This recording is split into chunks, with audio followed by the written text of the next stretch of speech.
नमस्कार। आज के इस वीडियो में हम बात करेंगे प्रोजेक्ट टाइगर की। प्रोजेक्ट टाइगर आपका एनवायरनमेंट एंड इकोलॉजी ये जो टॉपिक है उसका सब टॉपिक है ना। और इसके अंतर्गत हम प्रोजेक्ट एलिफेंट, बाघ संरक्षण प्राधिकरण, बिग कैट अलायंस, राष्ट्रीय बाघ गणना और इससे जुड़े अन्य टॉपिक्स के बारे में भी जानेंगे जो आपकी सभी प्रतियोगी परीक्षाओं में बहुत महत्वपूर्ण है। विशेष तौर पर जो यूपीएससी की सीएससी परीक्षा है उसमें एक इम्पॉर्टेंट रोल प्ले कर सकता है। ठीक है, प्रीलिम्स और मेंस दोनों में ही। आइए जानते हैं हम इसके परिचय के बारे में। प्रोजेक्ट टाइगर भारत में एक वन्य जीव संरक्षण पहल है। ठीक है, वन्य जीव कौन सा? वो भी बाघों के संरक्षण के लिए, जिसे वर्ष 1973 में वन्य जीव संरक्षण अधिनियम 1972 के तहत शुरू किया गया था। अब देखिए, अधिनियम 1972 में आया था और इसका जो गठन था, इसका जो प्रारंभ किया गया ये 1973 में किया गया। ठीक है, तो प्रोजेक्ट टाइगर का जो प्राथमिक उद्देश्य है, ये उद्देश्य समर्पित टाइगर रिजर्व बनाकर बाघों की आबादी के प्राकृतिक आवासों में अस्तित्व और रखरखाव सुनिश्चित करना है। देखिए, इसके नाम से ही इसका परिचय है। प्रोजेक्ट टाइगर बाघों की संख्या को बढ़ाने के लिए, उसमें वृद्धि करने के लिए इस विशेष प्रोजेक्ट को 1973 में शुरू किया गया। 9115 वर्ग किलोमीटर में फैले हुए 9 अभयारण्यों से ये शुरू हुआ था। ठीक है, अब कहाँ पहुँच गया वह जानेंगे। इस परियोजना ने वन्य जीव संरक्षण प्रयासों में एक आदर्श बदलाव को चिन्हित किया है। ये वाकई में एक बहुत बड़ी बात है। आप सभी लोग जानकर हैरान होंगे कि देखिए, 9 अभयारण्यों से शुरू हुआ था, आज वर्तमान में कुल टाइगर रिजर्व्स की संख्या 55 हो गई है। राजस्थान का जो धौलपुर करौली टाइगर रिजर्व है, यह अंतिम रूप में शामिल किया गया है ना। मतलब 9 अभयारण्य से आज 55 टाइगर रिजर्व्स तक जो पहुंचा और संख्या में बहुत वृद्धि देखने को मिली, ये इसकी सफलता को दर्शा रहा है। और वाकई में आप वन्य जीव संरक्षण की बात करेंगे, पर्यावरण संरक्षण की बात करेंगे या बायोडाइवर्सिटी की बात करेंगे, उसके क्षेत्र में एक बहुत बड़ा परिवर्तन लाने में प्रोजेक्ट टाइगर ने अपना जो है कार्य किया है। इस स्लाइड में आप देख पाएंगे सबसे ऊपर एक बैनर दिया है, ये ऑफिशियल बैनर है प्रोजेक्ट टाइगर का। इसकी टैगलाइन भी याद करना है आपको, इंडिया लीड्स टाइगर कंजर्वेशन। ठीक है, ट्रांसफॉर्मिंग इंडिया, ये हैशटैग के साथ में ये जो हमारा पूरा प्रोजेक्ट टाइगर है उसकी एक टैगलाइन है, बहुत इंपॉर्टेंट। अब ये फैक्ट दो जान लेते हैं। उत्तराखंड में जो जिम कॉर्बेट राष्ट्रीय उद्यान है, ये भारत का पहला बाघ अभयारण्य है और कैलाश सांखला जो है प्रोजेक्ट टाइगर के पहले निदेशक थे। तो ये हमको जो है ध्यान में रखना है। बाकी अच्छी जानकारी है, बहुत खास जानकारी है ना। ये इस प्रकार के जो परिचय हैं ये बहुत ज़रूरी है। चलिए अब जानते हैं इसके बारे में और जानकारियों को, और जो विशेष जानकारियां हैं, है ना, कि अब ये जो प्रोजेक्ट टाइगर है ये किस लिए काम कर रहा है? बाघों की जनसंख्या मतलब संख्या बढ़ाने के लिए। अब ये राष्ट्रीय बाघ गणना क्या है? राष्ट्रीय बाघ गणना राष्ट्रीय बाघ संरक्षण प्राधिकरण द्वारा राज्य वन विभागों, संरक्षण एनजीओस और भारतीय वन्यजीव संस्थान के साझेदारी में, मतलब कौन कौन? बाघ संरक्षण प्राधिकरण द्वारा किया जाता है। किस किस के सहयोग से? राज्य वन विभागों से, संरक्षण एनजीओ से और भारतीय वन्यजीव संस्थान, इन सब के सहयोग से जो है, इनकी साझेदारी में, पार्टनरशिप में प्रत्येक 4 वर्ष में की जाती है। जैसे नागरिकों की जो जनगणना होती है वो कब की जाती है? प्रत्येक 10 वर्ष में। उसी प्रकार बाघों की गणना भी प्रत्येक 4 वर्ष में की जाती है। ये जो गणना है ये एक्चुअली ज़मीन पर आधारित सर्वेक्षणों तथा कैमरा ट्रैप में छवियों के आधार पर एक संयुग्मित नमूना पद्धति का उपयोग करती है। ठीक है, तो संयुग्मित ये जो नमूना पद्धति है, ये एक कैमरा ट्रैप, इसके बारे में जानिएगा थोड़ा सा, मैं सजेस्ट कर रहा हूँ आपको।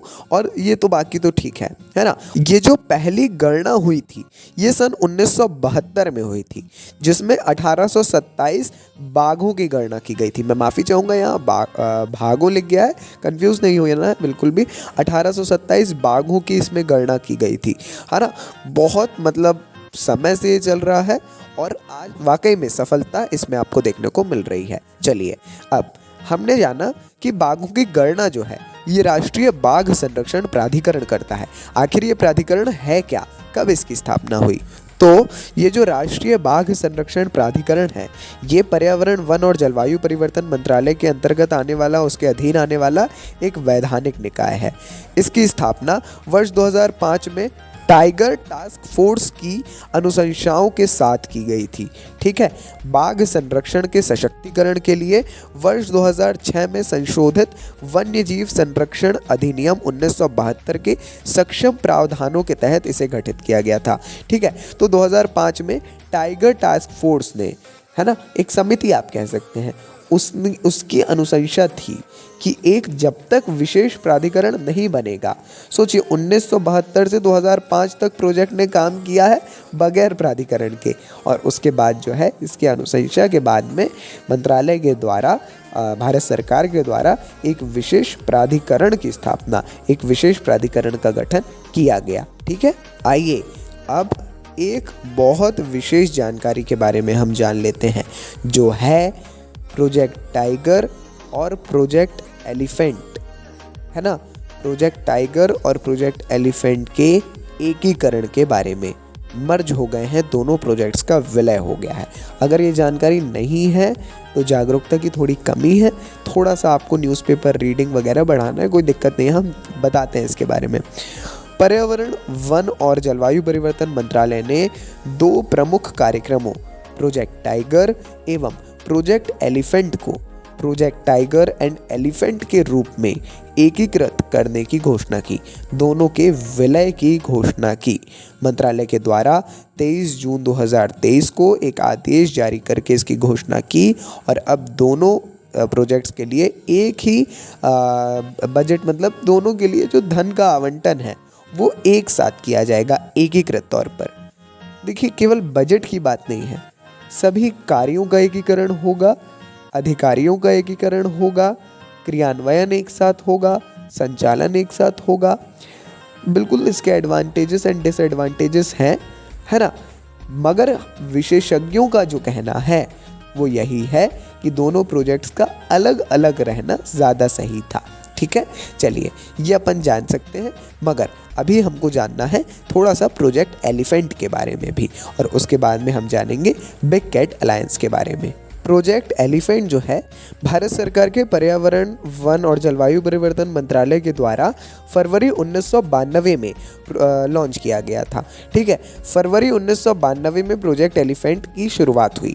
ठीक है, यह एक केंद्रीय प्रायोजित योजना है जो जंगली एशियाई हाथियों, है ना, एलिफस मैक्सिमस, जो इनका साइंटिफिक नेम है एलिफस मैक्सिमस, इनकी मुक्त आबादी के प्रबंधन के राज्यों के प्रयासों को वित्तीय और तकनीकी सहायता प्रदान करती है। ठीक है, जैसा हमने बताया, एलिफस मैक्सिमस भारतीय हाथी उत्तरी, पूर्वी और दक्षिणी भारत के साथ साथ मध्य और दक्षिणी पश्चिमी घाट के हिस्सों में भी पाया जा सकता है, मतलब लगभग पूरे भारत में पाया जाता है। मगर इनका संरक्षण हो, इसके लिए प्रोजेक्ट एलिफेंट को शुरू किया गया। हालांकि ये प्रोजेक्ट टाइगर की तरह न्यूज़ में नहीं आ पाया, ना ही उतना सही ढंग से इसका क्रियान्वयन हो पाया, ये एक सच्चाई है, मगर फिर भी इसने काफ़ी सफलता हासिल की, काफ़ी प्रयास किए। ठीक है, एट द एंड अब 2023 में जाके जो है प्रोजेक्ट टाइगर और प्रोजेक्ट एलिफेंट का विलय कर दिया गया, जैसा हमने पर्याप्त आपको इसके बारे में जानकारी दी। आइए एक विशेष और इम्पोर्टेंट टॉपिक जो है इंटरनेशनल बिग कैट्स अलायंस, इसके बारे में हम जान लेते हैं। देखिए, प्रोजेक्ट टाइगर ने वर्ष 2023 में अपने 50 वर्ष पूरे किए, है ना, और 50 वर्ष पूरे होने के उपलक्ष्य में 2023 में कर्नाटक के मैसूर में एक विशेष कार्यक्रम आयोजित किया गया, जिसमें प्रधानमंत्री नरेंद्र मोदी जी के द्वारा एक विशेष अलायंस, है ना, जो है इंटरनेशनल बिग कैट्स अलायंस, इसको लॉन्च किया गया। इसका उद्देश्य है बिग कैट्स, ये 7 ऐसी स्पीशीज़, बिग कैट्स जो जिन्हें कहते हैं, उसमें 7 ऐसी स्पीशीज़, बाघ, शेर, तेंदुआ, हिम तेंदुआ, चीता, जैगवार और प्यूमा, इनके संरक्षण पर ध्यान केंद्रित करना है ना, अंतर्राष्ट्रीय स्तर पर। और सदस्यता कैसी होगी, तो ये 97 अलग सीरीज के लिए खोली है, जिसमें ये बिग कैट्स जो हैं, बड़ी बिल्लियाँ जिसे कहा जाता है, इसकी प्राकृतिक आवास साथ ही जहाँ पर हैं, ठीक है। और इसके साथ में अन्य इच्छुक राष्ट्र, अंतर्राष्ट्रीय संगठन और आदि जो हैं एनजीओज वगैरह शामिल हो सकते हैं, ठीक है। और आप देख सकते हैं इसकी वेबसाइट भी है। और सबसे बड़ी बात है, इम्पॉर्टेंट क्यों है, क्योंकि भारत ने इसकी शुरुआत की, ठीक है। एक ऐसा ही है सोलर अलायंस, वो भी ज़रूरी है एनवायरनमेंट के लिए भी, है ना, वो तो काफ़ी इंपॉर्टेंट है और वो तो काफ़ी प्रगति पर है अभी। इंटरनेशनल सोलर अलायंस भारत और फ्रांस ने 2015 में शुरुआत की थी, उसके बारे में जानेंगे कभी और। मगर ये एक अच्छा टॉपिक है, इम्पॉर्टेंट टॉपिक है, project tiger and project elephant, ठीक है। यह प्रोजेक्ट टाइगर एंड एलिफेंट बोलिए एक इंपॉर्टेंट टॉपिक रहा है और रहेगा, तो ज़रूर उसके बारे में आपको पढ़ना चाहिए, अच्छी खासी जानकारी अवश्य ले लीजिए।